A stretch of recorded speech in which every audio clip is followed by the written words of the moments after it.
Magandang umaga uli sa ating lahat, higit kay Lord. Mateo chapter 18, mula verse 1 hanggang 5. Sabi ng salita ng Panginoon, nang sandaling iyo'y lumapit kay Jesus ang mga alagad at nagtanong. So nagtanong ang mga alagad sa Panginoon, sino po ang pinakadakila sa kaharian ng langit? Sino raw ang dakila sa kaharian ng langit? Tinawag ni Jesus ang isang bata at pinatayo sa harap nila at sinabi, tandaan ninyo ito, kapag hindi kayo nagbago at tumulad sa mga bata, hindi kayo mabibilang sa pinaghaharian ng Diyos. Amen. Amen? At sino mang nagpakababa na gaya ng bata ito ay siyang pinakadakila sa pinaghaharian ng Diyos. Ang sino mang tumanggap sa isang batang ito, dahil sa akin, ako ang tinanggap. Amen. So, mag-pray tayo sandali. Dakilang Diyos, ang makapangyarihan sa lahat, kami po ay nagpupuri, nagpapasalamat sa umagang ito. Unang-una, inuna ka namin, sinamba ka namin sa Espiritu at katotohanan. Tunay, O Diyos, totoo ang iyong salita. Amen. Hallelujah. By the power of your holy name. Tunay, O Diyos, makikita aming buhay sa aming pananampalataya. At may ugnay kung anong season na nagaganap, doon mapapatunayan kung hanggang saan ang aming pananampalataya. Amen. Dakilang Diyos, pinupuri ka namin, dinadakila ka namin, totoo kang Diyos at makapangyarihang Diyos. Amen. Nawa, O God, your presence, your Holy Spirit, maghari sa aming puso at tumimo sa bawat isa sa amin ang iyong salita at maunawaan namin ang kahalagahan ng iyong salita. Tunay, O Diyos, kami mananatiling tapat, mananatiling kami magpupuri, mananatiling kaming maglilingkod hanggang sa iyong pagbalik. Amen. Dakilang Diyos, salamat po, maranasan ng bawat isa, maging ang mga batang ito at ang kanilang pamilya, O Diyos, ang favor upon favor, in the name of the Father, and the Son, of the Holy Spirit, in Jesus' name, Amen and Amen. So, in example ng Panginoon, ang bata. So, ibig sabihin, ay sabi ng Panginoon, ang bata ay example upang maging dakila tayo sa harapan ng Panginoon. O, example, katangian ng bata. Ano ang maiugnay natin dito sa kanyang salita? Ang sabi ng kanyang salita, sino po ang pinakadakila, ito tanong ng mga lagad, sa kaharian ng langit? So, sino raw ang pinakadakila sa kaharian ng langit? Ang sabi ng Panginoon, tinawag ni Jesus ang bata at pinatayo sa harapan nila. So, tumawag siya na isang bata at pinakita sa mga lagad. Ano sabi ng Panginoon sa mga lagad at sinabi, tandaan nyo, ito, kapag hindi kayo nagbago tulad ng mga bata, hindi kayo mabibilang sa pinaghaharian ng Diyos. So, example, ano ang pagkaunawa natin?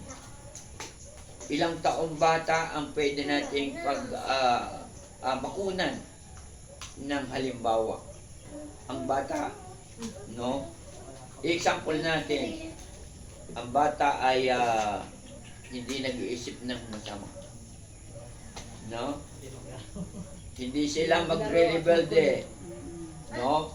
Hindi sila magkakaisa para labanan ang sino man. No? Kita-kita natin example ng Diyos sa mga bata. Kahit sila'y kagalitan mo, kahit sila'y paluin mo, miya-miya, lalapit uli siya sa iyo. So, ibig sabihin, in example ng Panginoon ang bata, kung bakit sila ay napakahalaga sa buhay natin. Amen. Bagamat itong ministry natin, amen, bagamat tayo ilan na may sapat na gulang, pero ang ministry na pinagkakalob sa atin ay ang mga bata. Bakit? Silang mga bata, sabi nga ni Rizal, no, sabi ang kabataan, ang pag-asa ng ang bayan. pag-asa ng bayan. So, sino ang pag-asa ng bayan? Hindi naman lahat ng kabataan ay maasahan natin eh. Batang Yung Kristiyano. Kristiyano. Batang Bakit? Kristiyano. Kasi ang Kristiyano ay hintulad natin ito doon sa bata. Kasi hindi ka nag-iisip ng masama. Kasi ang mag-isip ng masama ay kasalanan. So, ibig sabihin, ang sabi ng Panginoon, tumulad tayo sa mga bata. Amen. Ang mga bata, hindi na mo problema, hindi sila nag-aalala. Pero ang may sapat na gulang, no, laging may nag-aalala. Pero ang bata, nag-isip pa siya, na sabi, ay, paano kaya yun? Ako kaya ay may kakanin? Ang bata ba'y nag-iisip? Nasabi, paano kaya pag-uwi ko, may kakanin ba ako? No? Meron ba akong gagastusin? Meron ba akong ganito? Pero ang bata hindi nag-aalala. Alam niya na meron siyang tatay at nanay Amen. na nag-aasikaso sa mga bata. Ganun din sana tayo. May sapat na gulang. Bakit tayo mag-aalala? Mayroong tayong tatay Amen. na nasa langit. Amen ba? So, itong salitang ito ay in-example ng Panginoon. Matulad tayo sa mga bata. Pero, hindi naman isip. Bata. Mahirap ang isip bata. Amen? Pero ang katangian ng bata, ito ay in-example ng Panginoon. Amen? Ano pa sabi dito ng Panginoon? Tandaan ninyo ito, kapag hindi kayo nagbago, tumulad sa mga bata, hindi kayo mapapabilang sa pinaghaharian ng Diyos. Sabi ng Panginoon, kung hindi tayo tutulad sa kanilang katulad ng mga bata. Kaya natutuwa ako, ministry na pinagkaloob sa atin ng mga bata. Amen. So sila po ay napakagandang example. Pag sila po ay lalaki sa Panginoon, magiging maayos ang kanilang future. Sila yung susunod na generation na maaasahan ng ating bayan. Amen. Maasahan ng ating pamilya. Maasahan ng lipunan. Kasi sila po ay may takot sa Diyos. Lalaki silang may takot, may pagkakilala sa Diyos. Kaya dito pa lang, sabi nga, pag-ukulan natin ng pansin ang mga bata. Bagaman sabi nga ay ang ministry ng mga bata, ito po ay may sakripisyo. Amen. No? Hindi po yung ang pagka-target natin ay yung may sapat na gulang, alam natin kung ano ang target natin. Pero hindi po rin masama na sila ay makakilala sa Panginoon. Hindi po masama na sila ay maglingkod sa Diyos kasi kailangan din nila na sila po ay makakilala sa Diyos, magpatuloy sa Panginoon kasi ang buhay ng tao ay hindi mananatili sa mundo. Darating ang panahon, aalis lahat sa mundo. Ano ang purpose ng Lord kung bakit ang salita ng Diyos ay kailangang ipangharan? Kailangang ipailala sa tao kasi ang pangako ng Diyos, buhay na walang hanggan. So, ibig sabihin, hallelujah, na ang may sapat na gulang, kailangan din natin na sila ay makakilala. Ang sino mang magpakababa, amen, naggaya ng batang ito, ay siyang pinakadakila sa pinaghaharian ng Diyos. Mga bata ay makikita natin yung may humbleness. No? Kailangan din nating tularan. Meron bang batang sabi nga ay bata pa lang nagmamalaki na? Wala. Wala. No? Hindi siya nagyayabang. No? Kung ano ang bata, mananatili yung gift ng Lord. Humbleness naroon. Amen. Wala ka makikitang batang pagka naglalakad. Wala akong pakialam sa iyo. Walang ganon, amen. Pero yung may sapat na gulang, kita natin, konting diferensya lang, konting di pagkaunawaan, nako. Diba? Pero in example nga ng Lord, ang bata ay, hindi sila'y makikitaan natin kung ano ang damdamin ng Diyos. Yung humbleness. Amen? Meron siyang puso mapagpakumbaba. Amen. Hallelujah. Nakakatuwa nga eh. Sabi nga, makikita natin, mga bata ay talagang ini-express nila yung damdamin bilang mga bata. Amen. Ano pa ang makikita natin sa mga bata? At ang sino mang tumanggap sa isang batang ganito, dahil sa akin, ako ang tinanggap. So, ibig sabihin, pag tinatanggap natin ang mga bata, si Jesus yung ating tinatanggap. Amen. Ano ang dapat natin gawin? Marunong tayong magtiyaga. Amen. Marunong tayong magtiis. Amen. Amen. Natural lang ang bata ay Makulit. may nature na gano'n. Kailangan Bata. pagtiyagaan natin Kasi bata. at i-guide natin. Amen. Kailangan natin silang i-guide, Amen. no? Para Tayong mga may sapat na may sapat na gulang. Huwag nating, sabi nga ng Panginoon dito sa chapter 8, 19, huwag nating itataboy ang mga bata. Amen. Ang sabi dito sa chapter 19, verse 13, may nagdala ng mga bata kay Jesus upang hilinging ipatong niya sa mga ito ang kanyang kamay at ipanalangin. Ngunit pinagwikaan sila ng mga lagad. Pinagwikaan sila ng mga lagad. Datapwat sinabi ni Jesus, hayaan ninyong lumapit sa akin ang mga bata. Huwag ninyo silang hadlangan sapagkat sa mga tulad nito ay naghahari ang Diyos. So tayo po ay may tungkulin na ilapit sa Panginoon ang mga bata. At kung may makita tayong mga batang gagala-gala lang dyan, sabihan natin, attend kayo ng Bible study. Amen? Bagamat sila po ay may capacity yung oras nila. Hindi po sila tatagal ng napakahabang pakikinig. Amen? Pero may matutunan tayo sa kanila. Example na lang. Amen? Example ko si Liz. No?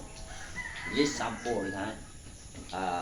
Si Liz, mayroong nature niya, very energetic, no?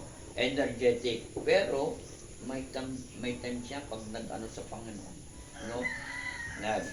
Napapakinabangon mo siya maglinis, no? Ibig sabihin, sa ugali ng bata ay may makukuha tayo, no? Pwede natin utusan at madali naman siyang utusan.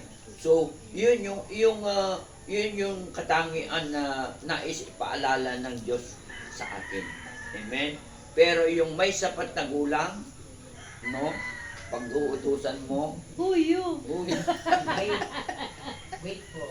wait po, hanggang sa nalimutan na.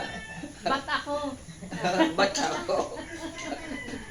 So, ibig sabihin, may makukuha tayo Amen. at may matutunan tayo. Si Lisba nagre-reklamo, hindi. Nagbo-volunteer pa nga eh. Pero, merong ugali siya bilang bata, yung very energetic. Amen. No, pag gusto niya maglaro, gusto niya nga. O, example na lang si Jolea. Ano? Makikita natin sa kanya. Pero may matutunan tayo. Pag nag-focus naman siya, no? Focus siya. Focus talaga. Pero ang may sapat na ay wala akong pakialam. Bahala kayo. Yan ang kalimitan sa may sapat na gulang. So, paano tayo matutulad sa mga bata? Hindi doon sa isip bata, ha? Kung paano natin makukuha ang kung anong katangian ang may sa bata na dapat nating makuha. Amen? Sa anong paraan? Sabi nga po dito, paano mababago ang buhay natin? Amen? Doon sa John chapter 3 verse 3, 3:3. John 3:3. Maliban ang tao ay ipanganak na magmuli, hindi siya paghaharian ng Diyos. Ibig sabihin, kailangan ang tao ay born again. Ibig sabihin, babalik tayo doon sa pagsilang. Di ba? Ibig sabihin ng Lord, mababago ang dati nating pagkatao. Kahit anong edad ng tao, kahit anong edad na pwede siyang bumalik doon sa bagong nilalang. Bagong ay pinanganak saan? Sa Espiritu at katotohanan. So, ibig sabihin, ang lahat ng tao kailangang mabago. Tulad sa mga bata. So, ibig sabihin, kailangan siya ay mabago. Sa anong paraan siya mababago? Pagtanggap sa Panginoon. John chapter 1 verse 12. Sabi nga, ang sino mang nanalig sa Kanya, amen, at nanampalataya ay ituturing na anak ng Diyos. So, ibig sabihin, una ay ma-born again, tumanggap sa Panginoon, yun ang maihahalin tulad natin, mababago ang ating buhay. Amen? Kahit anong edad ng tao, amen, kailangan ng tao ang Diyos. Pero ang taong hindi pa nakakakilala sa Panginoon, ang taong hindi tumanggap sa Panginoon, hindi ito mababago. Amen? Ang Diyos lang ang pwedeng bumago sa tao. Amen? Sa anong paraan? Sa salita ng Diyos. Amen. Ngayon, halimbawa, for example, ikaw'y tumanggap sa Panginoon, pero ang salita ng Diyos ay hindi mo pinahalagahan. No, tumanggap ka na born again ka na, at hindi mo pinahalagahan, hindi pa rin maayos ang ating buhay. So, ibig sabihin, sabi ng Lord, hindi lamang sa tinapay nabubuhay ang tao, kundi sa bawat salita ng Diyos. So, ibig sabihin, hallelujah, kahit na ikaw'y tumanggap na at pinabayaan mo ang spiritual life, no,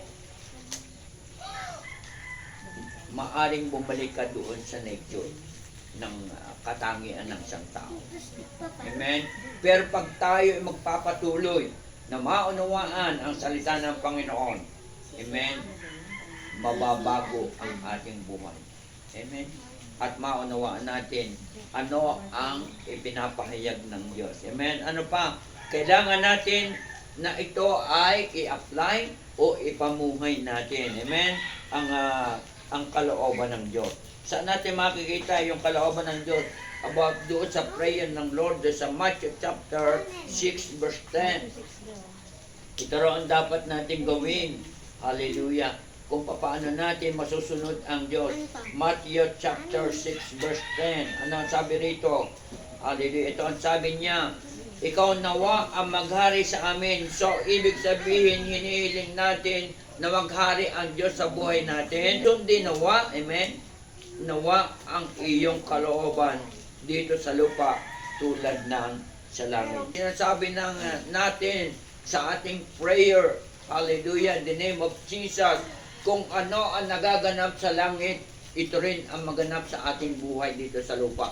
Ang kalooban ng Diyos ang ating masunod. Amen ba? Amen. Kailangan nating masunod ang kalooban ng Diyos. Kasi kung ano ang nagaganap sa heaven, ay ito ang mangyari dito sa lupa. Amen. Tunay na ito po ay ating dapat nating gawin.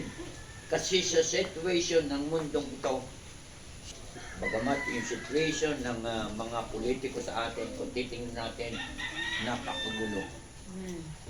Pag-pray Kung natin. sila nga ay, kailangan sila ay ma-born again, kailangan nila ay may matutunan sila sa mga bata, ang mga politiko. Bakit?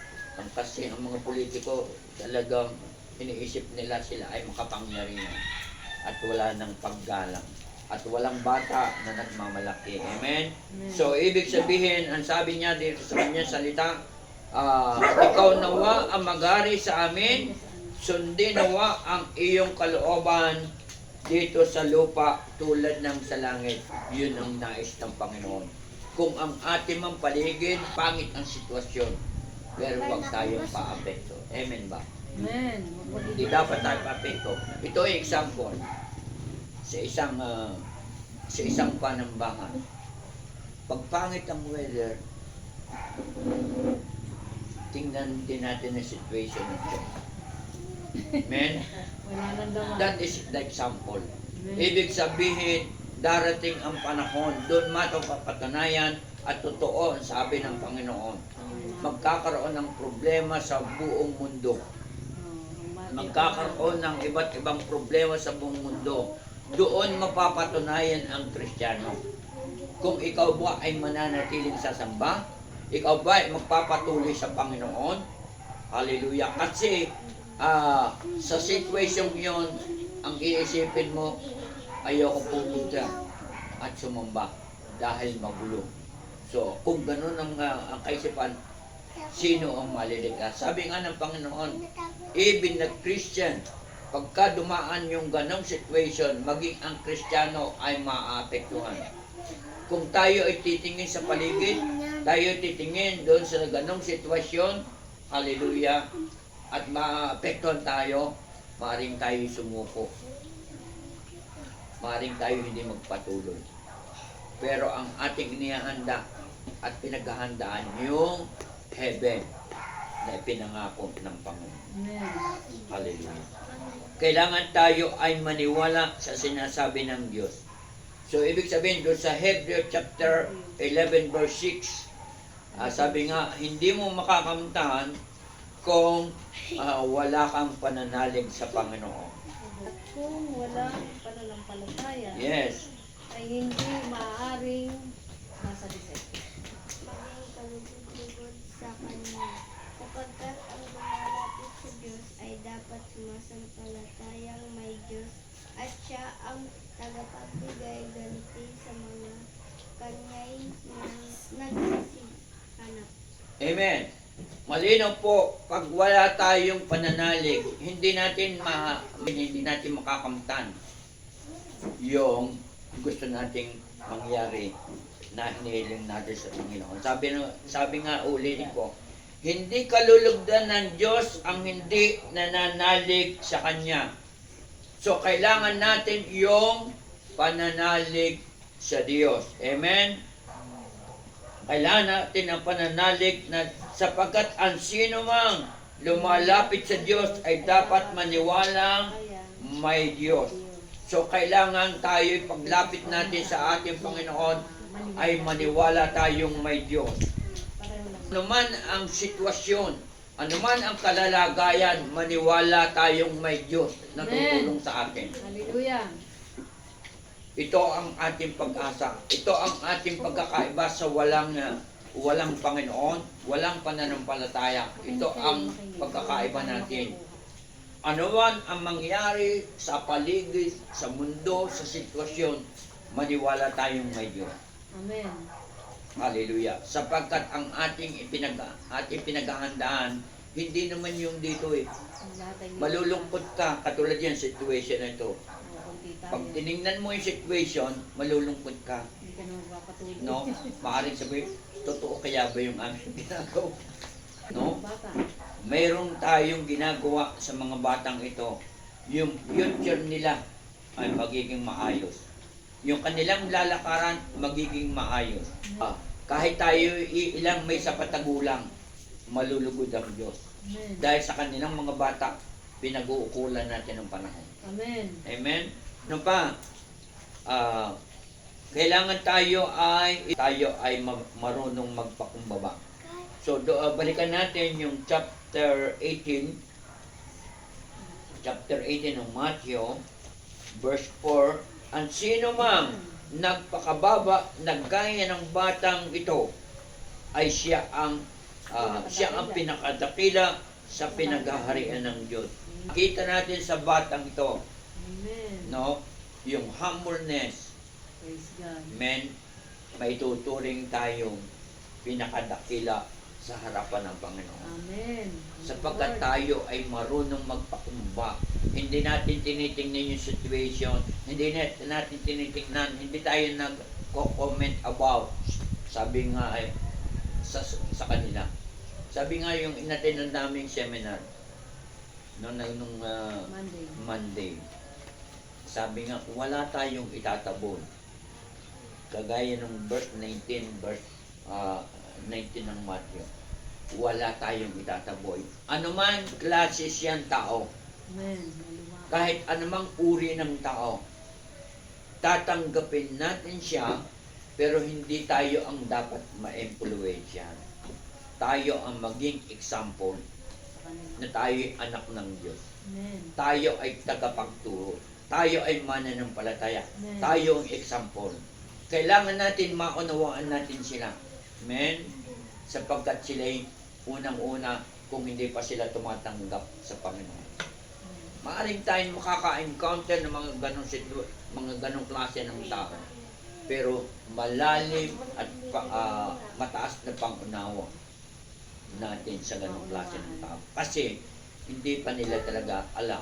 Ano sabi ni Jesus in the cross, nung malapit na siya mamatay?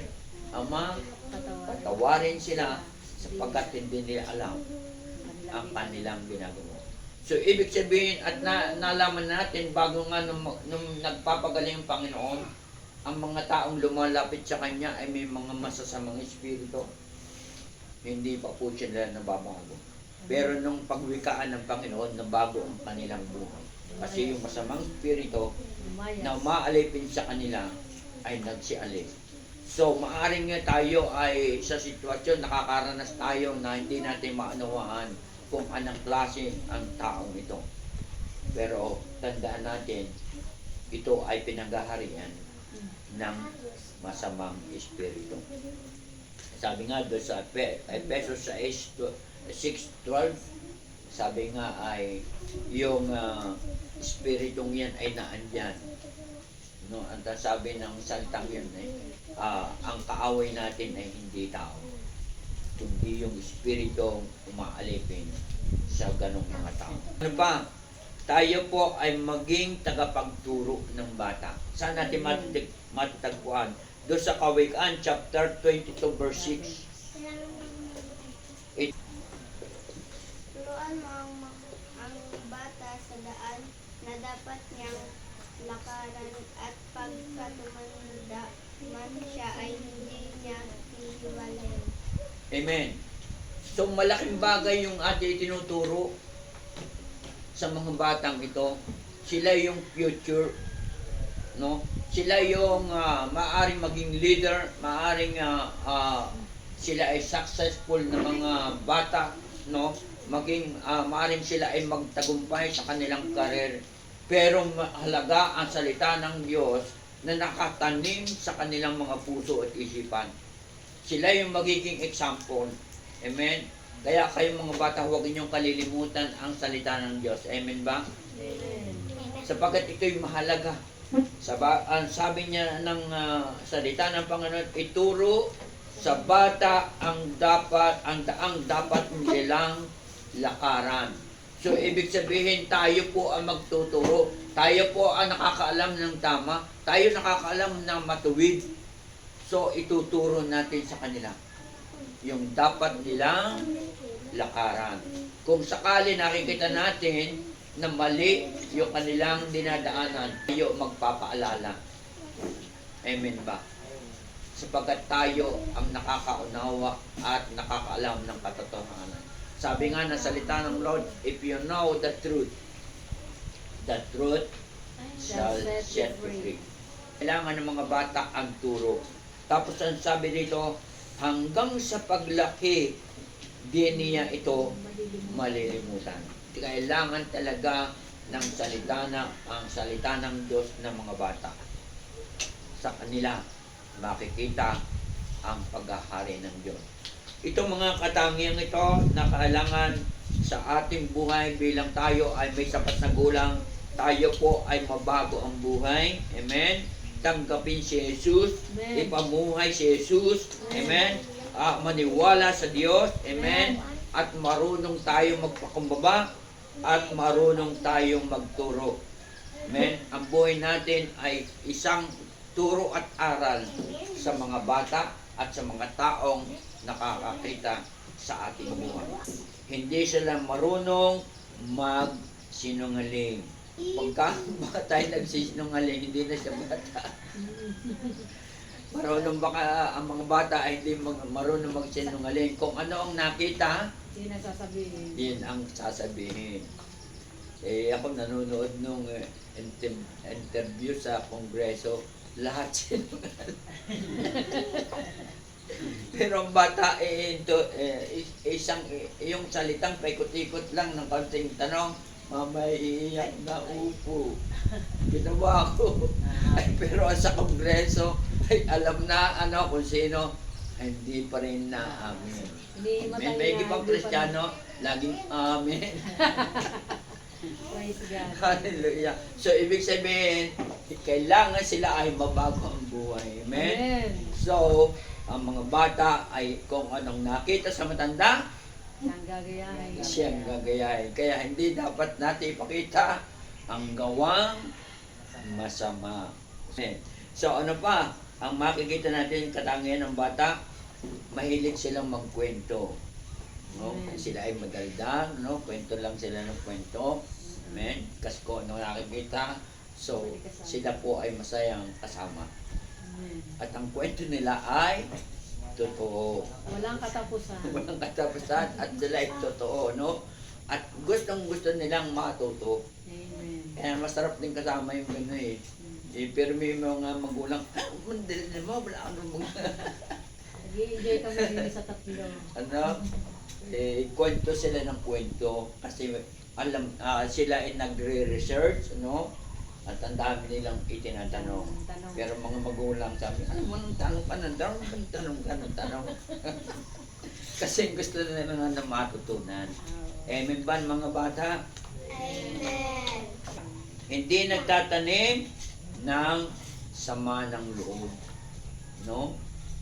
Ang mga bata, halimbawa, for example, nakagalitan mo, napalo mo, no? Napiran mo panting, lahat nagawa mo, no? Maya-maya. Maya ikot-ikot lang, lalapit niya sa iyo. Pero ang may sapat na gulang, gawan mo ng hindi kaya-aya, huwag kang dadaan sa amin. Hindi nalimut-limutan. Ang sabi naman, meron ka namang yung namamagitan. Patawarin mo na, ay oo naman, napatawad ko na. Talagang hindi ko na, talagang Huwag lang magpapakita. napatawad ko na siya. Pero sabi, huwag lang siyang pupunta sa amin at magpapakita. Ay, hindi ka rin pa rin nagpapatawad.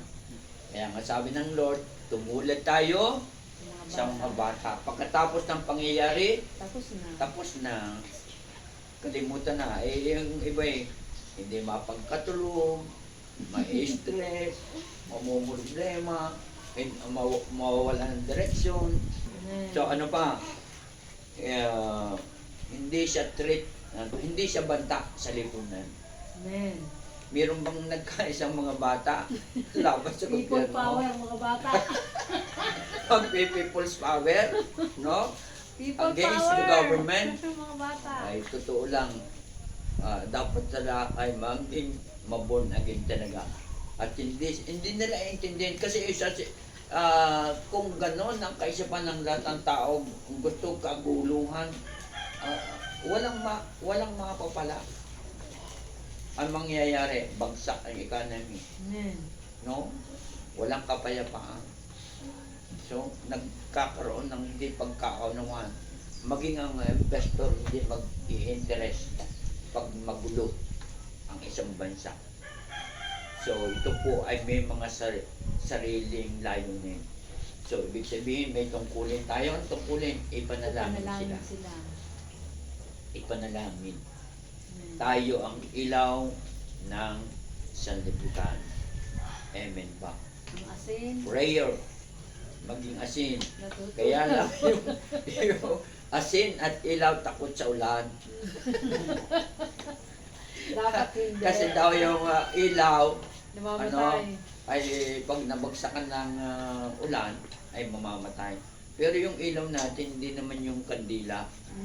No, kandila kasi nauupos eh. Bulb Ang tayo. ilaw bulb. natin ay yung may power, no?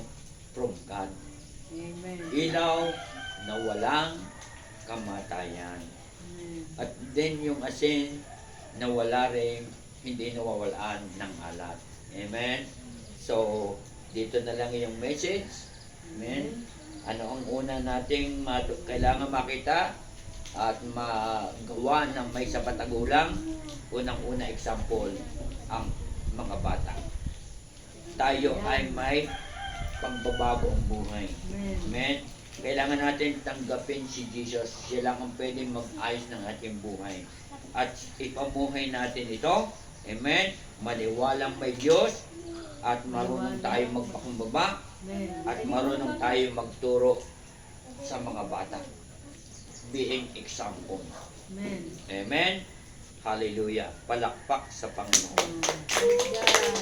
Ito po ang mensahe. Sabi nga ay tumulad tayo sa mga bata upang malugod ang Diyos sa atin. Amen. At huwag maging isip bata, magkaiba ang dalawa.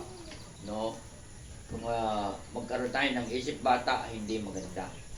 Pero kung tayo ay makatulad yung katangian ng bata, ito ay kalugod sa Panginoon. Tayo ang magkakaroon ng title na the greatest in the kingdom. No? Tayo ang pinakadakila sa kaharian ng langit. Sa pagnagawa. Pag nagawa natin ito. Palakpak sa Lord. To God be the glory. Amen and amen.